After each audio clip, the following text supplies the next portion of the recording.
Udah ya, baik. Oke, bismillahirrahmanirrahim kita mulai. Jadi, terima kasih atas kesempatannya sekali lagi dan kepercayaannya dari rekan-rekan Zoom Emergency pada saya. Jadi, topik pertama pada pagi hari ini adalah mengenai akut coronary syndrome protokol. Jadi, ada beberapa sesi di Pro Emergency ini membahas dari sudut pandang akut coronary syndrome, jadi suatu spektrum yang luas. Ada yang infark miokard, ada yang sudah lebih spesifik lagi jadi macam-macam. Jadi mungkin ini adalah salah satu yang lebih general, di mana ini adalah sebuah sindrom. Jadi sindrom itu keluhannya. Karena ini mengetahui keluhan ACS saja kadang-kadang suka susah gitu ya, karena rancu gitu. Jadi sebagai pendahuluan apa itu ACS? ACS itu pada prinsipnya adalah kalau dari data yang terakhir adalah sebuah sekelompok keluhan ya yang muncul akibat perubahan klinis secara gradual atau memberat dalam tanda kutip itu adalah perubahan klinis ya akibat suatu kondisi yang kita asumsikan karena adanya kekurangan oksigen pada miokard gitu ya. Jadi iskemia. Ya, jadi suatu kondisi klinis perubahan ya belakangan ini memberat cenderung memberat akibat asumsinya karena iskemia. Tentu spektrumnya luas sekali ya, mulai dari tidak ada gejala ya, tapi tiba-tiba stenosisnya udah berat. Ada yang sampai secara ACS, yaitu penyakit koroner itu ada yang dari tidak ada gejala sampai akhirnya ada yang gejala sampai yang ACS datang ke IGD ya. Nah, kita sekarang bahas yang lagi ACS-nya. Nah, itu adalah perubahan yang terjadi akibat iskemik. Oleh karena itu, fokusnya adalah mencari tahu apakah ada keluhan-keluhan yang mungkin related terhadap iskemia. Mulai dari adanya chest pain, mungkin dia report bukan sebagai chest pain tapi sebagai sesak, kadang mual, keringat dingin, kadang pingsan, atau datang ya sudah ares gitu ya. Tidak ada chest pain, hanya kelayangan, tek, jatuh. Itu yang kita bilang sudden death. Jadi intinya kita harus mencari ischemic clue ya. Syukur-syukur kalau ada sedikit gradual, jadi ada bertahap, kita bisa melihat polanya.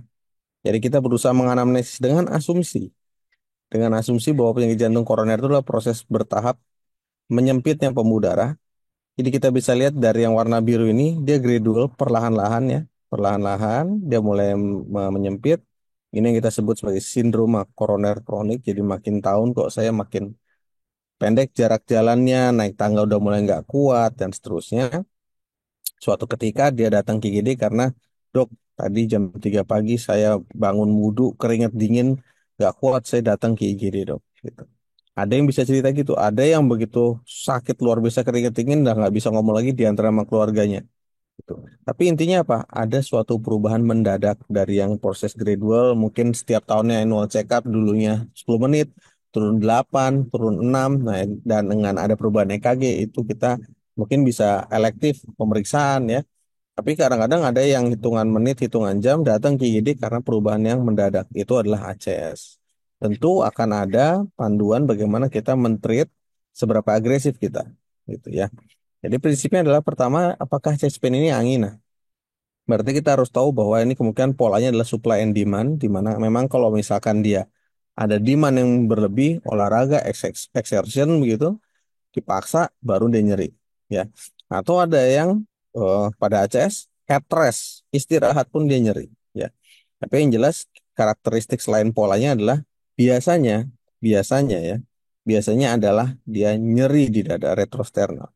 Dan kalau dia lagi ACS tidak bisa dipungkiri ada sindrom otonomnya, yaitu berupa misalkan mual, muntah. Jadi gejala-gejala yang bukan chest pain, bukan nyeri, tapi muncul. Dan itu biasa berkaitan dengan sistem simpatis, di mana jadi keringat dinginnya keluar, berdebar-debar, rasa seperti mau mati, begitu ya.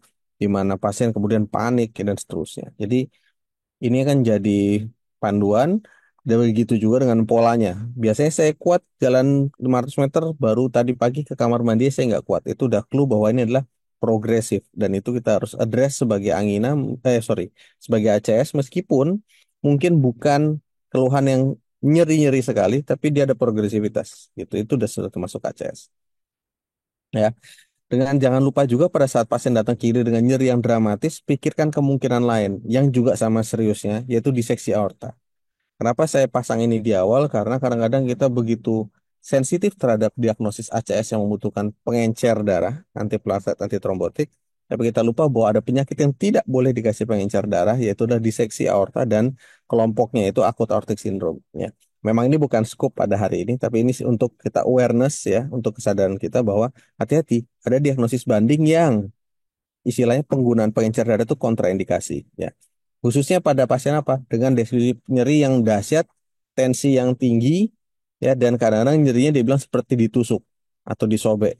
Gitu. Kadang pasien ACS itu ada yang memang keluhannya seperti ditusuk tembus ke belakang atau disobek-sobek dan itu adalah sebuah sindroma koroner akut. Tapi deskripsi seperti itu merupakan salah satu tanda khas pada sindroma aortik akut yang mana nggak bisa dikasih pengencer darah. Jadi harus hati-hati ya. Jadi biasanya kita anjurkan untuk pasien dengan nyeri yang hebat, tensi yang tinggi, diukur tekanan darahnya tidak hanya satu ekstremitas tapi empat ekstremitas. Setidaknya menyingkirkan kemungkinan diseksi di daerah arkus aorta, setidaknya gitu ya. Jadi kita di IGD jadi punya data penunjang sehingga kita tidak mudah disalahkan bahwa oh ini ternyata diagnosisnya ternyata pas dilihat ronsennya kok melebar ya. Itu udah terlanjur loading. Terus bagaimana? Bagaimana kita bisa bedside menentukan kira-kira nih arahnya kemana? Salah satunya dengan men-screening dengan ekstensi dengan 4 ekstremitas itu. Kalau memang ternyata dia ada perbedaan yang bermakna di atas 20 mm merkuri, hati-hati. Ya, jangan-jangan dia datang bukan ACS sindroma koroner akut, tapi ternyata dia sindroma aortic akut. Ya, jadi ini screening pertama, anamnesis PF, ya, dengan kemudian baru disusul EKG dengan ronsen. Lalu angina sendiri kita tahu bisa berujung menjadi infak atau tidak infak. Ya. Kalau yang angina tapi unstable itu mungkin spektrum yang paling ringan. Tapi kalau sudah infak berarti sudah ada kerusakan. Ya. Jadi kita harus hati-hati ya infak. Umumnya kalau dia masih penyempitan ya itu dia sifatnya supply and demand ya karena udah sempit demandnya naik chest pain ya. Tapi yang kita asumsikan seperti gambar di sini adalah adanya plak rupture sehingga lumennya menyempit tiba-tiba. Nah, lumen menyempit tiba-tiba ini akan membuat penurunan suplai yang ekstrim, kadang-kadang sampai infak, dan berarti dia adalah tipe masalah ya, tipe tipe stenosis yang tipe satu yaitu plak rupture. Ya. Karena ada tipe stenosis infak miokard yang disebabkan oleh stenosis yang tipe kedua, di mana plaknya tidak menebal dengan cepat, bukan plak rupture ya. Jadi tidak ada total oklusi di sana, tapi demand yang naik tinggi. Pasien lagi sepsis berat, lagi sesek berat, lagi SVT, ya kemudian lagi pneumonia berat, oh, orang tua. Jadi jantungnya kerja keras tapi suplainya limited. Nah, itu dia juga bisa sampai infak ya. Tapi setelah kita mendeskripsikan ini chest pain-nya sudah betul, maka kita memastikan apakah betul ini ACS, maka kita akan melihat beberapa subset ini ya.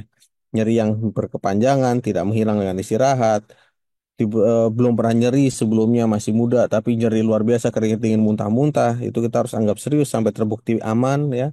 Progresif sudah saya sebutkan sebelumnya dan ingat pada pasien yang pernah infak sebelumnya misalnya STEMI, jelas riwayat dalam beberapa minggu terakhir dia masuk rawat karena infak miokard terus datang dengan chest pain, kita nggak boleh anggap remeh, kita harus pastikan betul ini ya angina unstable yang atau yang kronik unstable ya.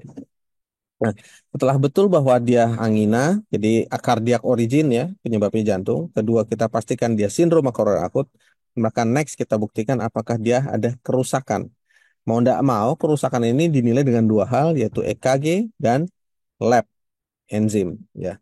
Nah, berdasarkan definisi tahun 2018 bahwa ini sudah mengalami revisi berkali-kali dari era tahun 50-an sampai akhir 2018 ini, di mana definisi yang kita pakai adalah universal definition. Akhirnya sudah dibuat sebuah definisi universal baik Eropa maupun Amerika dan itu dianut seluruh dunia sampai revisi yang keempat.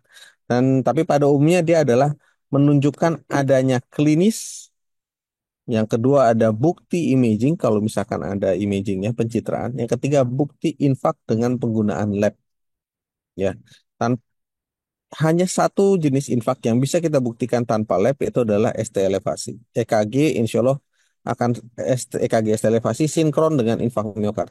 Tapi EKG selain ST elevasi belum tentu dia infak, bisa saja dia unstable angina. Itu message-nya. Jadi kita harus mau nggak mau memeriksakan troponin. Nah, masalahnya apa? Troponin makin tinggi, yang troponin normal dengan troponin yang meningkat, jelas prognosis lebih buruk yang troponin meningkat. Meningkatnya makin tinggi, prognosisnya lebih jelek lagi. Jadi, makna troponin ada dua, diagnostik untuk tahu dia enstemi, yang kedua adalah prognostik untuk tahu seberapa buruk, seberapa luas infaknya. Karena troponin yang sangat tinggi, kita harus pikirkan kemungkinan-kemungkinan lain, ya. Jadi umumnya terjadi ACS itu adalah karena ada plaque rupture ya atau plaque erosion di mana ada penutupan lumen mendadak itu chest pain ya. Tapi ingat ada yang tipe 2 di mana demand yang naik membuat chest pain juga gitu ya. Nah, lihat nih. Jadi ada dua tipe ya. Yang pertama plaque rupture ya. Ada yang total ini menjadi STEMI, tapi kalau yang non total jadi non STEMI ya. Lalu tipe keduanya adalah dia ada semacam penyempitan tapi tidak total dan bukan karena adanya plak rupture itu adalah infak miokard tapi yang tipe 2. Ada banyak sekali tipe infak, 5 pada eh, singkatnya ada 5, tapi yang paling sering terjadi di IGD adalah tipe 1 dan tipe 2. Tipe 3, 4, 5 terkait dengan tindakan biasanya. Ya, ada infak setelah bypass, infak setelah PCI ya atau sudden death baru ketahuan kemudian ya. Tapi yang paling sering datang ke IGD presenting symptoms dengan chest pain adalah infak tipe 1 dan tipe 2. Tipe 1 intinya adalah adanya klinis EKG ya, perubahan EKG dengan Q-wave atau tanpa Q-wave terus terbukti bahwa memang dia ada daerah otot jantung yang rusak. Disertai yang jelas ini nih, rise and fall. Ya, jadi sebenarnya idealnya memang kita melakukan pemeriksaan troponin itu lebih dari satu kali. Ya, cuman memang tentu tergantung dengan cost untuk setiap pasiennya ya. Di mana penggunaan troponin berserial ini tentu costnya lumayan besar. Tapi umum idealnya adalah penggunaannya dua kali. Karena ingin melihat adanya progresi dari sejak dia infak, pemeriksaan pertama enzimnya akan terus naik. Atau setelah melebihi puncak dari farmakodinamik dari si enzim, dia setelah diperiksa, next beberapa jam kemudian dia akan turun. Jadi perubahan naik dan turun ini menunjukkan dia adalah suatu kondisi yang baru. Karena kalau dia stable saja, angkanya misalnya 200 troponinnya, wah ini NSTMI, taunya sebenarnya pas dicek lagi masih 200 juga, berarti dia chronic myocardial injury seperti yang sudah ditampilkan di sini. Troponin level stable, artinya chronic myocardial injury, dia bukan ACS, dia tidak perlu kita buru-buru masuk ruang cath lab, ya. Berarti dia memang sudah ada suatu kondisi yang merusak jantung secara kronis, ya. Tapi adanya klinis, perubahan EKG, dan adanya rise dan fall dari troponin menunjukkan ini adalah fase yang akut, harus kita agresif treat, gitu ya. Ingat penyebabnya paling sering adalah atherosclerotic plaque disruption, ya, jadi ada pecah dan nutup. Dan yang kedua adalah supply and demand bisa dari embolisme, spasm, lagi ada kondisi komorbid yang berat, anemia, gagal nafas dan seterusnya ya. Dan penyebab lainnya yang bisa mungkin meningkatkan enzim adalah salah satunya apa? Trauma jantung ya, cukup jarang, tapi kalau ada harus masuk dalam diagnosis banding. Yang kedua apa? Shock. Jadi VT atau SVT di shock, terus kita cek enzim setelahnya jelas rancu. Jadi tidak bisa kita telan mentah-mentah apalagi angkanya borderline 50 dengan cutoff-nya 40. Terus kita bingung, apakah ini infak miokard? Belum tentu, baru saja kita shock misalkan pasiennya ya. Atau pasien habis prosedur di bawah 2 minggu.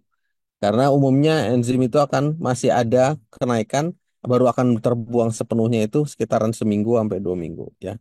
Jadi semua faktor ini harus masuk dalam analisa kita dalam menentukan diagnosis pasien. Ini juga penyebab lainnya. Ya, di dalam protokol ACES kita bisa lihat bahwa kita tahu dari pemeriksaan klinis kita sudah harus mendapatkan diagnosis ya, terutama untuk STEMI karena STEMI hanya modal EKG dan bila iya kita harus langsung memasang OIM ya, oksigen bila saturasi rendah, infus ya, IV line dan kemudian monitor kita bisa EKG, monitor tanda vital dan seterusnya. Kemudian kita bisa ambil darah untuk bisa langsung mendapatkan data troponin untuk menstratifikasi resiko. Dan kemudian dari EKG kita bisa langsung mengambil decision apakah kita butuh segera STEMI, PCI, atau kita bisa non-ST elevasi ACS. Ya, kita bisa menunggu data penunjang lain sambil menstabilkan keluhan ya. Apakah keluhan chest pain, sesak itu kita stabilkan. Kita bisa menunggu data. Oke. Lalu yang paling penting adalah sebelum kita maju pastikan betulnya ACS apa enggak. Makanya dua slide pertama tadi menurut saya yang paling penting. Apakah pasien masuk algoritma ini apa tidak? Karena kalau tidak, tidak usah kita repot-repot periksa aneh-aneh, kosnya besar tapi tidak membantu pasien. Dispepsia ternyata kita harus cek lab ini segala macam, kosnya besar, ternyata dikasih pengencer darah tidak hilang juga dispepsianya, ibaratnya begitu. Tapi sebaliknya pasien ACS kita akses sebagai dispepsia tidak akan hilang-hilang juga keluhannya dengan PPI begitu. Jadi memang diagnostik yang sangat apa yang tajam itu sangat-sangat membantu penanganan pasien. Itu menurut saya yang paling utama. Ya. Lalu kalau memang ini adalah sebuah STEMI, kita sudah tahu kita ada time limit, kita ada targeted time-nya di mana dari sejak dia datang first medical contact sampai diagnosis siapkan di bawah 10 menit. Ya, once sudah ada 10 menit, pertanyaan berikutnya adalah mau PCI di sini atau pindah tempat. Ya, kalau misalkan dia harus pindah tempat, wah itu berarti kita harus pertanyakan berapa waktu yang dibutuhkan. Tentu geografis di Indonesia tidak bisa sesederhana ini ya. Saya tahu di tempat teman-teman bertugas pasti sangat beragam sekali. Ada yang di kota besar, ada yang di pegunungan, ada yang kayak di Kepulauan Riau itu laut semua harus pakai speedboat. Jadi tantangannya besar. Tapi setidaknya kita punya mindset bahwa bagaimana kita ingin menangani pasien ini. Bahwa ayo ini harus cepat. Ini kita bisa tunda. Ini bahkan bisa stay di rumah sakit ini. Jadi yang penting itu dulu. Tapi memang sudah ada panduannya. Diharapkan prognosis yang paling baik adalah apabila STEMI bisa kita cross wire, tembus ya, tembus stenosisnya itu di bawah 2 jam gitu ya. Jadi 2 jam itu sudah sampai meja, sudah ditusuk, sudah pasang akses, sudah masuk wire untuk nembus. Jadi dokter intervensinya sudah ready di sana. Ini sebuah impian ya tentu supaya kita bisa mencapai ke sana. Cuma memang tantangannya luar biasa besar ya. Jadi kita bisa membantu dengan mendiagnosis yang baik. Kalau nggak bisa, ingat masih ada fibrinolytik di mana di bawah 12 jam rekomendasinya masih 1A karena memang benefitnya itu sampai 12 jam. Cuman ingat, ini adalah data aslinya ya. Data aslinya menunjukkan bahwa apa? Benefit terbesar ini adalah mortality reduction, ini jadi penurunan mortalitas. Benefit terbesar itu adalah di bawah 4 jam pertama. Jadi 4 sampai 12 itu masih ada manfaat tapi jauh berkurang. Dan success rate dari fibrinolytik itu turun jauh di atas 3 jam 4 jam. Ini lebih ke pengalaman klinis juga ya. Jadi di sini memang coba kita bisa lihat hijaunya itu hijau homogen ya di bawah 3 jam. Dia rekomendasi guideline pun memisahkan 0 sampai 3 jam dengan 3 sampai 12 jam. Kenapa? Memang di atas 3 jam sampai 12 jam itu benefitnya agak-agak borderline. Satu, success rate-nya mungkin tidak begitu baik. Yang kedua, benefit mortality-nya dalam short term, jangka pendek itu juga nggak sebaik itu. Jadi, masih boleh daripada nggak ada sama sekali, tapi ingat bahwa kemungkinan besar ini fail-nya tinggi. Harus siap-siap untuk mencari backup plan. Apalagi kalau pasiennya unstable ya. Harus direvaskulasi juga. Kalau nggak pasien intubasi masuk ICU, prolonged hospitalization, mortalitas sangat naik hampir 100%. Gitu ya. Jadi, di bawah 3 jam, jangan ragu-ragu fibrinolytik. Kalau ada dokter jantung, kontak dokter jantungnya. Ya, biar beliau bisa mengambil decision. Ya, gitu. Jadi ingat, di bawah 3 jam, teman-teman di IGD bisa diagnosis dengan cepat, pasien akan sangat terbantu. Ini studi aslinya di tahun 2013, intinya adalah fibrinolytik atau versus PCI. Selama di bawah 3 jam, kalau dia nggak bisa ke PCI, itu dia lakukan fibrinolytik, dan itu manfaatnya besar banget. Ya, TMI who presented within 3 hours, jadi di bawah 3 jam, tidak bisa PCI dalam 1 jam. Kemudian diberikan fibrinolytik sebelum dikirim ke PCI capable. Nah ini memang menunjukkan apa? Pasien yang dikasih fibrinolytik dulu sebelum dikirim versus dengan yang dikirim tanpa fibrinolytik, benefitnya jauh lebih tinggi yang fibrinolytik. Jadi intinya apa? Berikan dulu fibrinolytik, cetokinase atau alteplase syukur-syukur gitu ya. Jangka panjang juga benefit. Dan pada saat dia masuk ke ruang cath lab, kita lihat bisa di sini, Timiflow 0 adalah artinya tidak ada aliran darah sampai ke distal ya. Timiflow 3 itu adalah aliran darahnya deras sudah terbuka. Meskipun ada stenus tapi alirannya sudah deras. Kita bisa lihat dengan diberikan fibrinolytik, Timiflow yang didapatkan fibrinolytik itu 58% berbanding dengan 20 yang tidak pakai fibrinolytik. Jadi maksudnya apa message-nya apa? Kalau memang tidak ada kontraindikasi, onsetnya masih dini, berikan. Insya Allah benefitnya lebih besar. Gitu. Bagaimana dengan resiko bleeding? Di bawah 1%. Di bawah 1%. Mortality reduction tadi berapa? Hampir 80-90% kalau di jam-jam awal. Jadi kalau jam-jam awal, edukasinya jangan ditakut-takutin. Kalau jam-jam awal. Tapi kalau udah mulai borderline jam 12, 12 jam, mungkin risk and benefitnya mulai berimbang. Nah itu mungkin boleh teman-teman menimbang-nimbang. Tapi kalau di jam-jam awal, umumnya akan jauh lebih manfaat. Gitu ya. Oke. Ingat checklist ya. Saya rasa teman-teman udah punya semua di hampir semua IGD ya. Apalagi yang udah punya Fibonacci pasti harus punya checklistnya. Dan kalau misalkan Anda ragu ini bukan STEMI, pastikan apakah ini betul-betul bukan STEMI. Kadang-kadang very early bisa keluar hyperakut T-wave. Very early kadang-kadang ST elevasi naik dikit, tapi ternyata pas di serial langsung full blown naik semua. Jadi prinsipnya apa? Kecurigaan klinis. Pasien nyeri atau mual, tahu-tahu keringat dingin, kita harus pikir ada sesuatu yang serius, intinya gitu kan. Nah, jadi harus kita pastikan bener nggak, ya. Lalu ingat, maaf, ingat juga bahwa EKG ST elevasi itu kalau anterior mungkin teman-teman sudah hafal mati, saya yakin. Tapi kadang-kadang inferior naik dikit, ini apa ya kira-kira? Posterior nggak ada elevasinya, tapi ada ST depresi di anterior. Karena kita ragu, gitu ya. Tapi ingat, klinis. Kalau teman-teman bingung, ya, ini di sini sebenarnya udah disederhanakan sekali ya. Kalau teman-teman bingung, selama klinisnya ACS, kalau teman-teman tidak bisa menemukan ST elevasi, maka treat sebagai non-STEMI. Evaluasi klinisnya kita stratifikasi. Nanti saya akan tunjukkan di belakang. Ya, jadi, misalkan kalian melewatkan diagnosis STEMI, tapi jelas-jelas pasiennya, oke ini bukan STEMI, jadi non-STEMI, oke. Tapi pasien gagal nafas, treatmentnya apa? Sama kayak STEMI. Gitu. Jadi, panduan sudah membantu kita supaya tidak tidak terlalu terfokus pada EKG saja. Ya, kalau misalnya pasien STEMI dikasih antiplatet, tidak akan hilang C-SPAN-nya, atau hilang tapi masih ada sisa. Lalu kalau pasien seperti itu dia apa kan tetap dimajukan untuk PCI. Jadi sebenarnya sama saja ya tadi ya. Jadi intinya kasih antitrombotik, jangan lupa di loading ya. Kalau dia, dok pasiennya udah riwayat kontak ke dokter jantung, udah minum aspirin rutin. Ya kalau itu kita loading P12-nya, clopidogrel atau 3 Grelor ya. 3 Grelor sekarang sudah ada generiknya ya. Jadi mungkin sudah beredar. Ingat pada Aceh selalu di loading ulang ya. Ini rangkuman dari guideline 2003 di Eropa sangat enak ya. Kenapa? Dia tidak terlalu pusing memisahkan STEMI non STEMI. Guideline sebelumnya memisahkan STEMI versus non STACS. Ini STEMI, non STACS intinya adalah pasien ACS. Tinggal kita mau seagresif apa. Kalau STEMI jelas agresif, non STEMI lihat stratifikasi. Kalau dia UAP, lihat juga UAP yang chest pain nggak hilang-hilang, kita juga tetap maju ke ruang tindakan gitu. Karena apa? Nggak ada solusi lain selain tindakan. Obat sudah maksimal, nitrat sudah diberikan, gitu. Jadi prinsip adalah ACS semua sama. Tapi ini ingat ya, non ST elevasi ACS itu kalau very high risk feature ini ya, pasien shock, PTVF, murmur tiba-tiba baru ya, EKG-nya berubah-ubah, ST depresi, kadang-kadang ST elevasi sedikit dan lain-lain, itu berarti dia hati-hati. Trombosisnya masih sangat fluktuatif sekali, maju ruang tindakan. Ya, jadi NCHS dengan very high filter, treat sebagai STEMI dalam 2 jam masuk ruang cath lab. Nggak beda dengan PCI STEMI tadi kan, 2 jam juga harus masuk ruang cath lab. High risk, enzim naik aja, itu sudah, jadi diagnosis NSTEMI saja itu sudah high risk. Itu juga boleh masuk ke ruang cath lab. Cuman memang rekomendasi sekarang diturunin. Kenapa?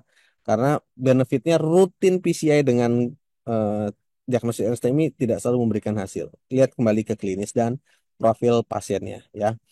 Dan ada stratifikasi risiko dengan namanya skor Grace ya. Skor Grace ini dulu di atas 140 langsung maju ruang cath lab. Tapi ternyata benefitnya sekarang itu studi lama bilang oke, sekarang coba ditimbang-timbang lagi. Jadi intinya apa? Harus dilihat secara keseluruhan. Pasien anteng-anteng aja, 140, apakah terus langsung kita masuk ruang cath lab? Hati-hati. Tapi kalau misalkan pun, wah ini bukan high risk, apakah betul? Jadi misalkan EKG-nya nggak ada ST elevasi dok, oke. ST depresinya nggak hanya 1-2 lit aja. Ah, hati-hati 1-2 lit itu di mana? Kalau di V1 sampai V3 ya hati-hati itu STEMI posterior, ya kan? Kalau ST depresinya 6-8 lit, AVR-nya naik, hati-hati. Itu berarti dia multivessel atau proximal LAD ya. Atau dia LBBB baru, ya itu harus hati-hati juga. Atau sekarang tidak harus LBBB. RBBB juga jadi masalah. Kenapa? Kemungkinan RBBB itu muncul karena adanya infak di daerah right bundle branch, yang artinya apa? Infaknya luas. Jadi meskipun dia NSTEMI, tapi kalau infaknya luas, ya bisa juga dia tersiksa. Nah, ingat pada RBBB, jangan kalian teman-teman ragu, ya. Bagaimana nih diagnosis STEMI-nya? Tenang, Kalau dia STEMI, dia akan tetap ST elevasi. Ini contohnya, ini adalah RBBB dengan STEMI anterior. Lihat, Q ada, ST elevasi ada. Jadi akan selalu tetap ada ST elevasi. Kalau memang dia memang STEMI, di RBBB dia akan tetap elevasi. Begitu juga dengan inferior, di contohnya ini RBBB dengan STEMI inferior. Ya, jadi pesan saya adalah apabila pasien STEMI, jadi misalnya RBBB ada ST elevasi, oh bukan tuh efek dari RBBB, salah. Ya, jadi kalau di RBBB, di ST elevasi udah pasti itu STEMI gitu ya. Yang rancu adalah kalau di ST depresi itu baru mungkin bisa disebabkan oleh RBBB. Ya, oke. Jadi tadi pesan saya itu sudah kita bahas ya. Dari rekomendasi tadi yang tadinya dulu rutin PCI pada GRACE resiko tinggi atau dia NSTEMI, enzimnya naik, itu dulu rutin itu boleh 1A, sekarang turun jadi 2A. Dulu must be consider, harus dipertimbangkan, sekarang jadi boleh dipertimbangkan. Ya, agak turun sedikit anjuran ya. Anti platelet ingat loadingnya ya. Saya rasa teman-teman udah hafal aspirin. Kalau mau tindakan ke ruang cath lab aspirin 4, clopidogrel 8. Kalau mau konservatif atau setidaknya belum tahu mau diapakan 4 boleh atau 24 boleh. Gitu ya. Kalau ticagrelor harus langsung 2 tablet loadingnya selalu. Kalau prasugrel baru mulai masuk tapi belum beredar generiknya. Jadi mungkin di rumah sakit swasta ya.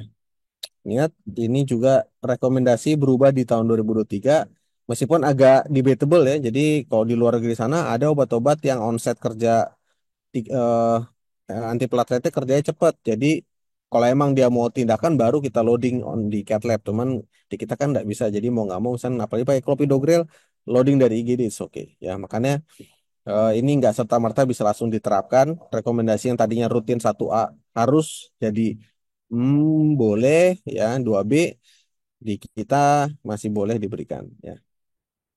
Dan heparisasi harus selalu diberikan ya. Tentu kita akan melihat profil pasien, risiko bleeding dan seterusnya, pasien tua dan ginjal dan seterusnya. Tapi yang jelas adalah harus ada heparisasi untuk mencegah pembentukan trombus lebih jauh. Jadi uniknya memang tubuh kita ini punya anti trombus sendiri. Jadi artinya apa? Kalau kita ada proses pembuatan trombus, kita tahan, nah, tubuh kita nanti setidaknya kalau kita bisa kumpulan trombus ini, tubuh kita sendiri nanti bisa mencairkan sebagian. Jadi diharapkan dengan pengencer darah ini oral, injek ya, lama-lama bisa sedikit tertekan atau syukur-syukur luruh ya trombusnya. Kadang-kadang pasien enakan tuh 1 hari setelah dikasih pengencer darah gitu. Asumsinya klotnya trombusnya berkurang. Notes ini paling hanya untuk ginjal aja. Kalau ginjal kita tidak bisa pakai Fondaparinux ya di bawah 15, di bawah 20 creatinine clearance-nya GFR-nya. Dia kalau enoxaparin di bawah 30 boleh tapi dosisnya di adjust ya dari 2 kali jadi 1 kali. Lalu kalau emang jelek sekali dan teman-teman ragu, silakan pakai heparin yang konvensional tapi mungkin agak ribet dengan pemeriksaan ACT atau APTT. Setidaknya 2 hari atau sampai hari tindakan CAT atau sampai pasien pulang. Ya. Pada STEMI tambahannya ada bolusnya ya. UEFA pakai bolus, enoxaparin pakai bolus, fondaparinux pakai bolus ya. Jadi bolus baru subkutan. Itu aja paling notesnya ya.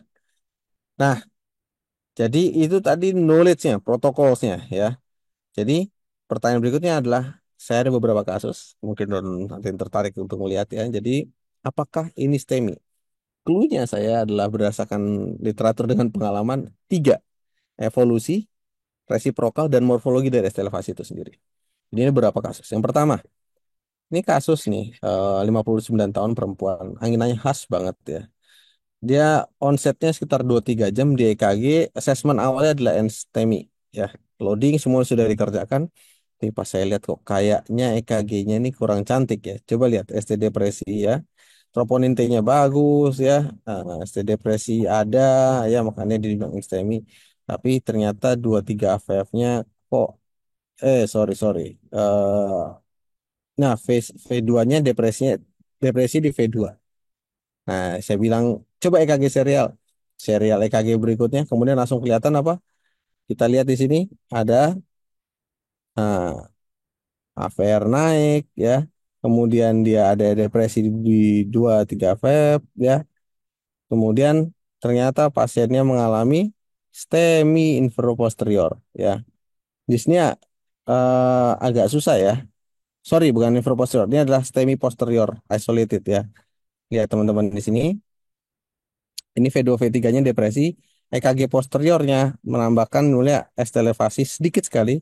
Dan kalau EKG posterior itu kita boleh hanya peningkatan sekitar setengah mili atau 1 mili itu sudah cukup ya. Nah, yang ini tadi kanannya ya, ini posteriornya ya.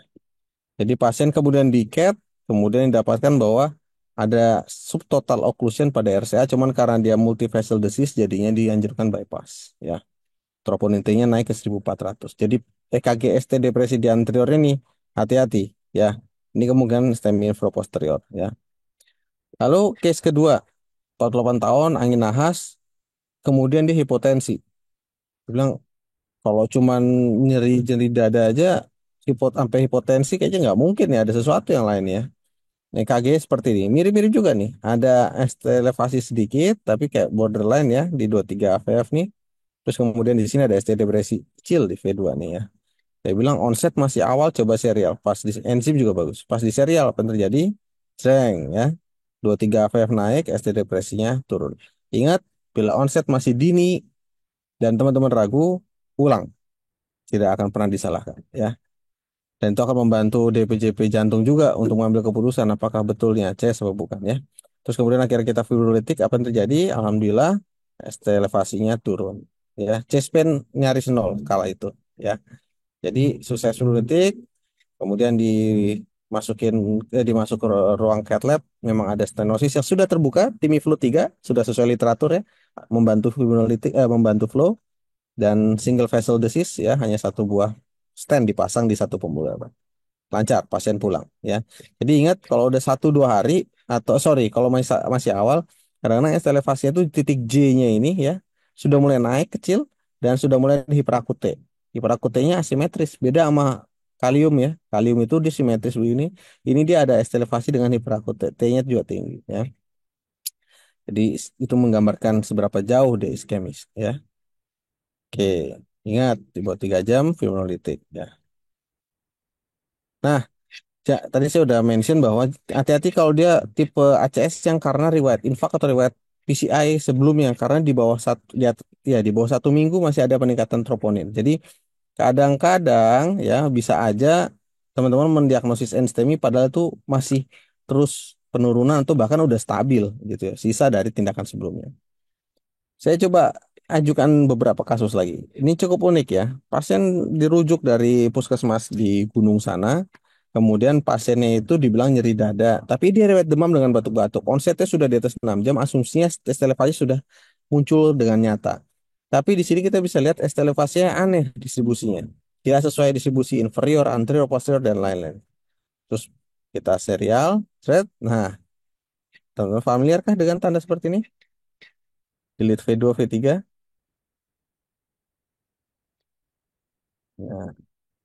Midfielder V3 ini adalah Brugada sign. Jadi pasiennya ini Brugada, dirujuk untuk primary PCI. Tentu tidak jadi kita kerjakan, cuman memang karena kita tidak PC, kita tidak tahu kondisi koronernya. Cuman ini sudah Brugada tipe 1 yang sangat khas dan jelas punya prognosis yang paling buruk di antara ketiganya. Dan biasanya dipicu oleh demam. Demamnya hilang, EKG-nya balik lagi. Seperti elevasi sistemi yang tapi nggak berubah, nggak ada evolusinya ya. Ya. Yang keempat adalah pasien dengan usia muda, nggak ada faktor risiko, katanya pingsan di rumah. Pas di EKG ada sedikit peningkatan di lead inferior 23 AVF.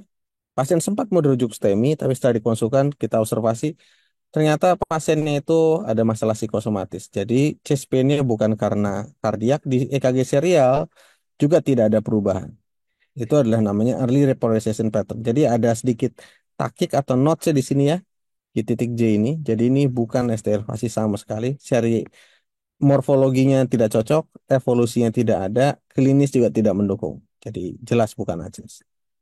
Yang terakhir adalah pasien ini dari kolega saya izin untuk share berbagi. Ini adalah usia 56 tahun, dia aja baru baru saja operasi elektif intraabdomen, chest pain, POD pertama. Pas diperiksa EKG seperti ini. Bingung, kita cek troponin, troponin tinggi sekali.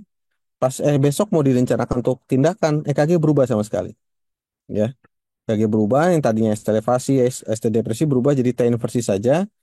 Ya, ini masih gambaran rancu ya nih. Apa ini? Apakah memang iskemia atau yang bukan?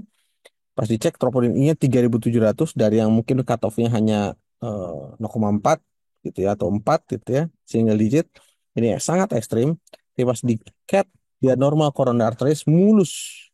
Nah, ini yang tadi saya bilang bahwa apa? Infak tanpa adanya sumbatan bisa terjadi dan kita harus punya diagnosis banding. Ketika angkanya ekstrim seperti ini, kita harus pertimbangkan dua yang paling sering sekarang mulai banyak muncul adalah yang pertama miokarditis. Jadi memang dia inflamasi pada miokard, jadi pasti troponinnya naik banget. Yang kedua adalah takut subuh. Ya, cuman takut subuh harus didukung dari pemeriksaan imaging, bentuknya ada perubahan pada ventrikel kiri. Jadi intinya apa? Ada diagnosis loh selain STEMI ya. Ya.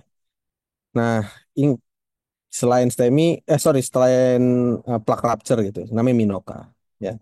Jadi infak miokard, myocardial infarct, non obstructive coronary artery. Jadi nggak ada obstruksi tapi infak. Kenapa tuh? Itu dirinya banyak banget. Ya. Nah, satu klinis terakhir lah yang ingin saya tekankan adalah sinkop. Nanti ada satu kasus juga. Sinkop intinya apa? Pingsan.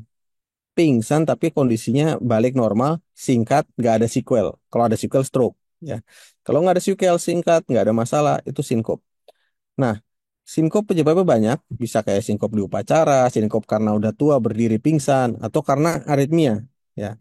Nah, yang terakhir adalah iskemik. Nah, iskemik ini kita bisa dapat informasi melalui pemeriksaan bedside, anamnesis, EKG, pemeriksaan fisik. Nah, cuman gimana kita bisa bilang sinkop ini karena iskemia? Dianjurkan adalah apabila memang ini sinkop ya karena iskemia, kita cukup memastikan satu, ini betul-betul sinkop, tidak ada sequel. Yang kedua, kita temukan bukti iskemia. Ya, jadi kita ketemu EKG-nya, kita ketemu pemeriksaan fisiknya, ketemu ekonya, maka kita bisa asumsikan. Nah, kenapa ini saya tekankan? Karena nanti saya ada satu kasus pasien ini datang ke IGD karena pingsan. Ternyata dia infak miokard di rumah. Ya, nanti ada di sini. Ya, jadi ini beberapa subset ya pasien yang mungkin kita temukan selain keluhan tadi nyeri dada, pingsan segala macam. Ini pasien dengan pengencer darah, pasien usia tua, pasien dengan riwayat STEMI ya. Ingat teman-teman, kalau pasien dengan antikoagulan tetap berikan parenteral koagulan ya. Terus oral antikoagulannya harus lihat evaluasi bersama indikasinya apa. Apakah perlu di stop atau mungkin istilahnya kita jalan dua-dua. Cuman umumnya adalah di stop ya dengan masa overlap transisi jadi ya. Yang kedua adalah usia tua. Prinsipnya adalah benefit PCI, benefit fibrolytic itu sama. Cuman dosisnya diperhatikan, pengencer darahnya hati-hati. Pakai yang low potent, jadi jangan pakai ticagrelor ya. Yang terakhir adalah STEMI ACS tapi kayaknya dia STEMI lama. Nah, ini harus hati-hati. Biasanya ada komplikasi. Harus dicari tahu gagal jantung kah, PVC, aritmia, atau mungkin dia ada bahkan ruptur-ruptur yang kita nggak tahu. Nah, ini kasus keenam yang ingin saya tunjukkan. Pasien datang dengan eh, pingsan di rumah, ya. Dia riwayat sebelumnya ada nyeri ulu hati, keringat dingin, ya. Pas datang leukosit agak naik, SGOT, SGPT agak naik, dia pikirkan mungkin apakah ini hepatitis, dispepsia dan seterusnya. Baru kemudian dikonsulkan ke jantung, ya. Dikonsulkan jantung itu udah hari kedua perawatan. Pas dilihat EKG-nya kayaknya ini old infarct myocard, kita bisa di inferior ya. 23 AVF ini ada Q dengan T inversi ya. Pas di EKG sedang nggak ada perubahan, troponin T-nya sudah 20 dan normal. Artinya apa? Sudah lebih dari semingguan itu keluhannya udah cocok ya, 2 minggu. Dengan perubahan EKG seperti ini kemungkinan besar dia baru recent, baru ada infak nih. Karena apa? Ada T inversi. Kalau Q tanpa T inversi kemungkinan besar udah tahunan, udah lama banget gitu ya. Di sini dia ada T inversi. Oke, nah pertanyaannya. Nah, jadi pasiennya itu kemudian di ronsen jantungnya besar. Pas di ronsen jantungnya besar, kita eko isinya cairan semua. Kita tusuk keluarlah ini darah. Artinya apa? Ini kemungkinan besar adalah otot jantungnya ada yang rusak, ada yang ruptur. Jadi darah tembus keluar ke perikard. Ya udah. Jadi dia mengalami tamponet. Jadi pingsan di rumah kemungkinan besar dia sudah antara VTFF atau dia tamponet sebenarnya di sana. Sampai ke sini baru ketahuan dia sesak-sesak segala macam. Pas kita periksa, oh, ternyata ada tampon, ada fusi perikard, kita sedot ini merah darah, HB-nya 16. HB serumnya hanya 12. Jadi artinya apa? Udah mungkin udah konsentrasi di sana kali ya, udah terkonsentrasi. Intinya adalah pure blood. Ya, jadi pasien kemudian kita tapping perikard, Alhamdulillah 5 hari produksi yang menurun, baru kita lepas, pasien pulang, alhamdulillah kontrol sampai sekarang sehat walafiat. Jadi ini cukup kasus jarang dan alhamdulillah tertangani. Dan prinsipnya apa? Early detection di sini. Apakah betul EKG ini adalah old infarct CAD atau ini recent infarct ACS? Nah, ini yang harus cari tahu ya. Kalau enggak, kalau ini berlanjut dia bisa lewat di rumah. Ibaratnya begitu. Ya. Oke, mungkin itu untuk materi pertama. Jadi eh, prinsipnya protokolnya adalah diagnosis dini dulu, ya. Setelah udah diagnosis dini, jangan lupa harus tata rasa dengan cepat, ya.